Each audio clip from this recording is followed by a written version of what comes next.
the potential to open a bottle of wine for someone and really open their eyes to an experience, it can change your life. I remember some of the first wine that opened my eyes to it.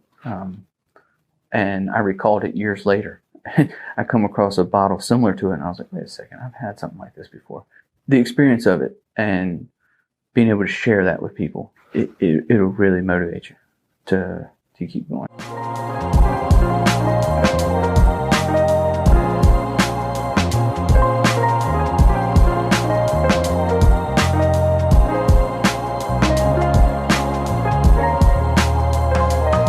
Justin Sizemore, Camel's Back Wine LLC, and I make wine environmentally friendly, regenerative agricultural way for the public. I've always had an affinity for growing things, and the value-added aspect of the winemaking appealed to me. I love wine, and it can represent the local terroir if you do it right. And North Carolina has something to offer for that. I came at it from landscaping. I got a degree from UNCW for environmental studies, and I've done a lot of different aspects of landscaping, but I eventually found that I liked growing edible things and things that were useful, not necessarily ornamental things. Since the last time we talked, I've planted out my acre, and I've got more to expand on, but I've planted for 3 different wines. So I have a rosé.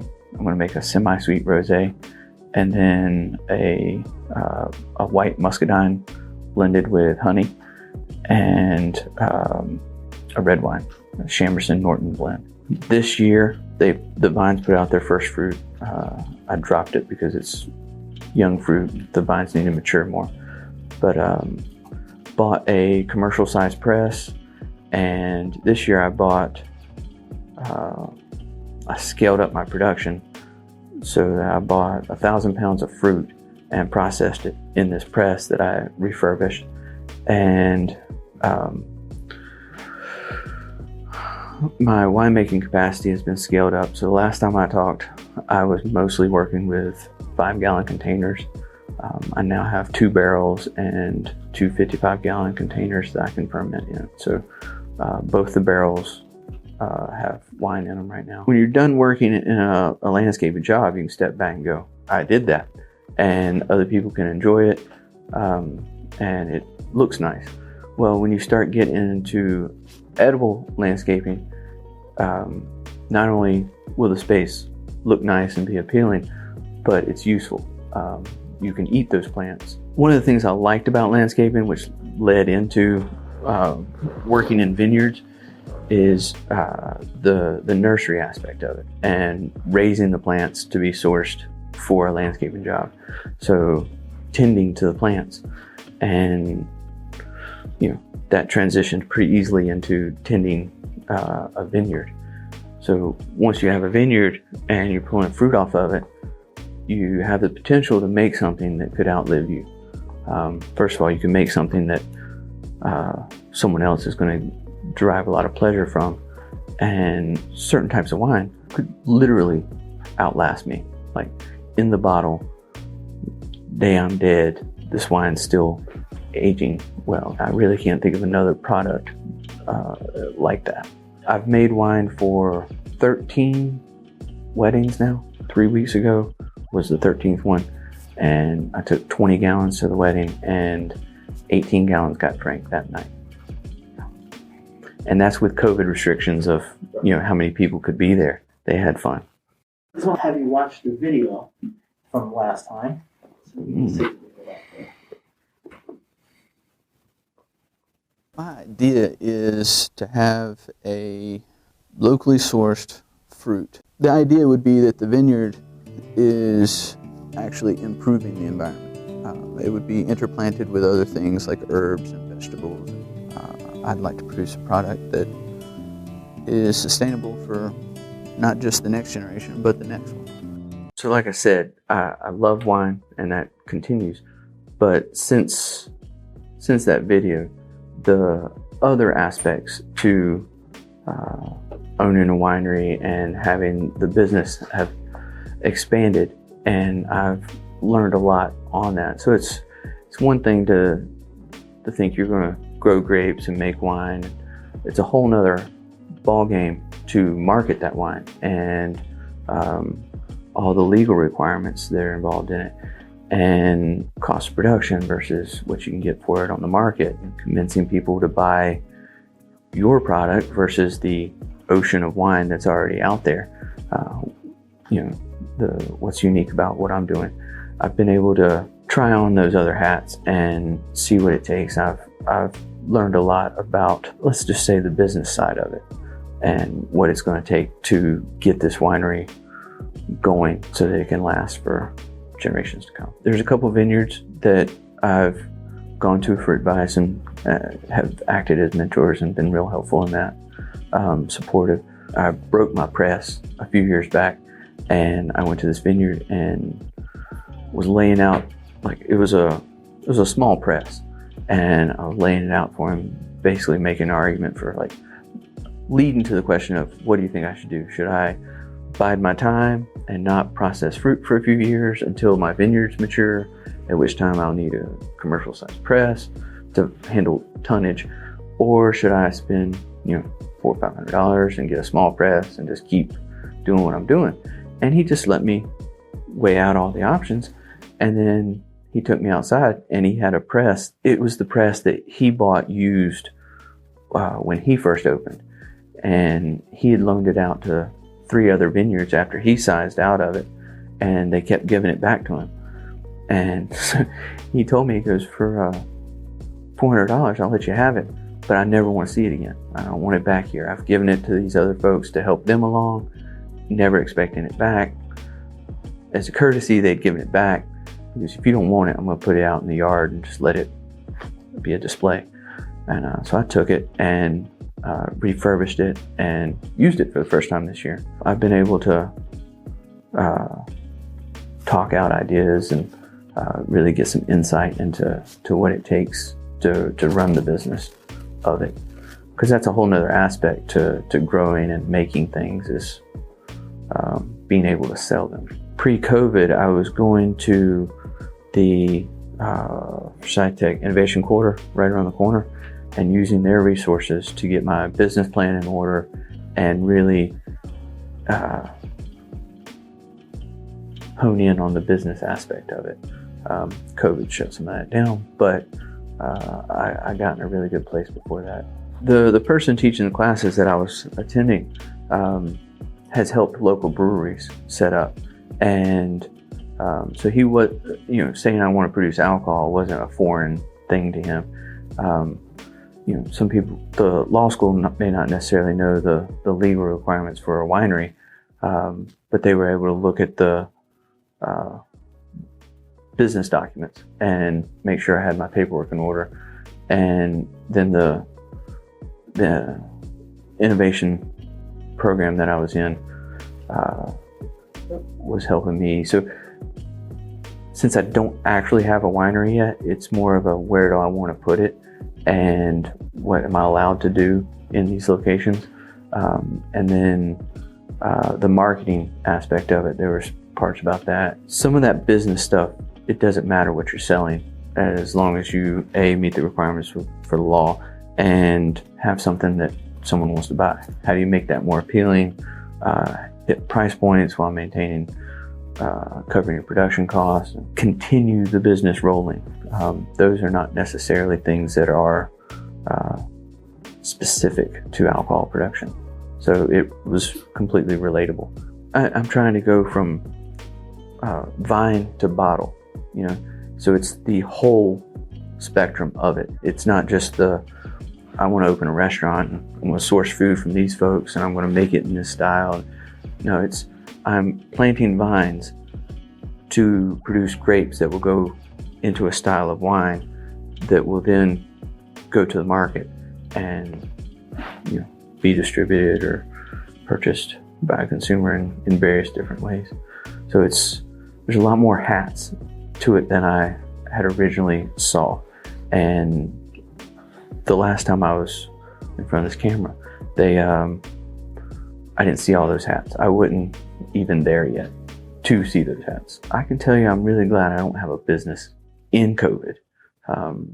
And what I've seen in the industry, the local wine industry, the ones that were able to pivot and adapt have done well. But the ones that rely solely on like in building, that gets difficult. You know, they were closed down for a while, you know. But if you had outdoor seating or you had a good distribution chain, you could manage. But years ago, a friend of mine told me that this was when I first expressed interest in it. He looked at me and goes, well, alcohol sales are recession proof.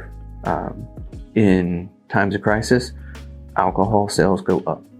And in times of, in good times, alcohol sales go up. So as long as you can make a good product and get it to the market at a reasonable price, you know, you should be all right. And the market has shown that. During COVID, alcohol across the board has been, think about the ABC stores, considered an essential. I'm 3 years into a 10-year plan, essentially. So in 2017 is when I started planting the vines. And like I said, this year they put out the first of their fruit. So as more of those vines come online and I start producing fruit and having a product to make on a large scale, that's when the winery needs to be open. Because if I were to open a winery, let's say a year after the first time I was on camera, I would be buying fruit and it wouldn't have been cost productive. You know, I'd probably just dug a really deep hole, and then come COVID, I'd be out of business with no way to get out. But as these vines come on, I've already invested in that, and as it yields fruit, then I have something to work with that is essentially already paid for, and my cost of production will be a better number. So historically, wine has been more of a elitist industry.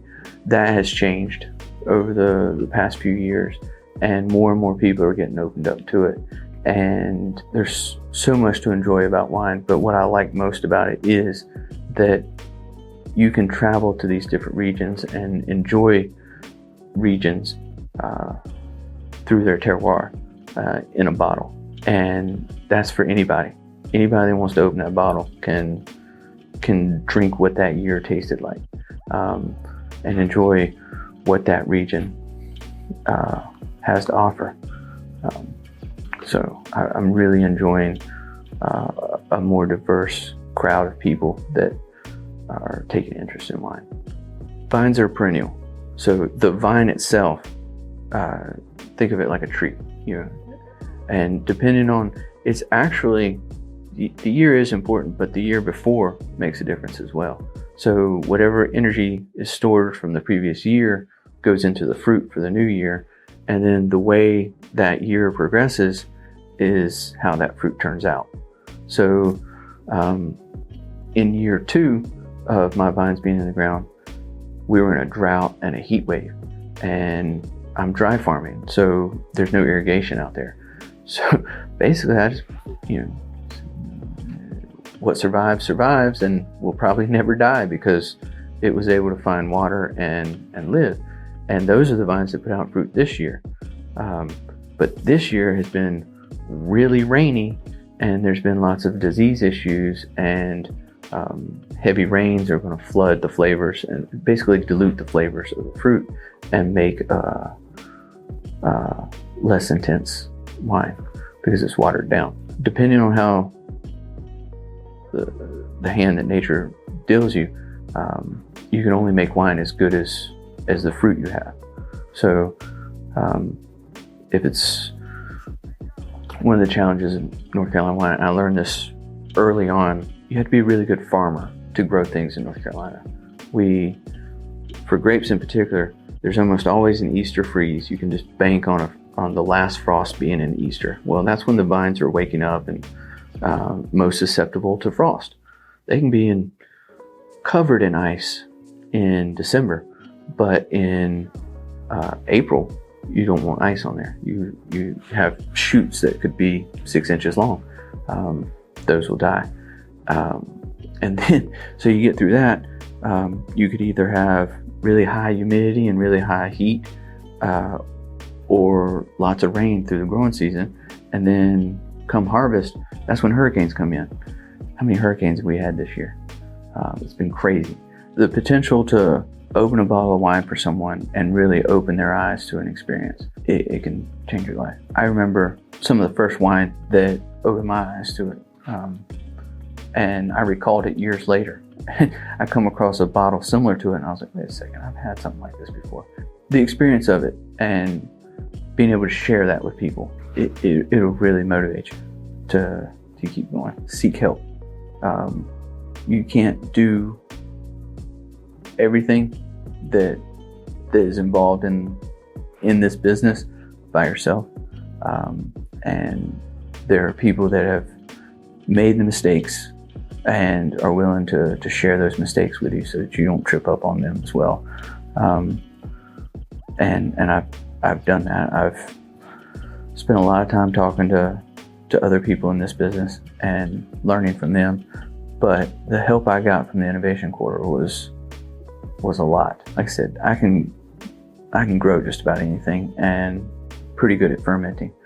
But the business side of it, I knew was my weakness. And I always thought, well, something's going to come along, the universe is going to provide.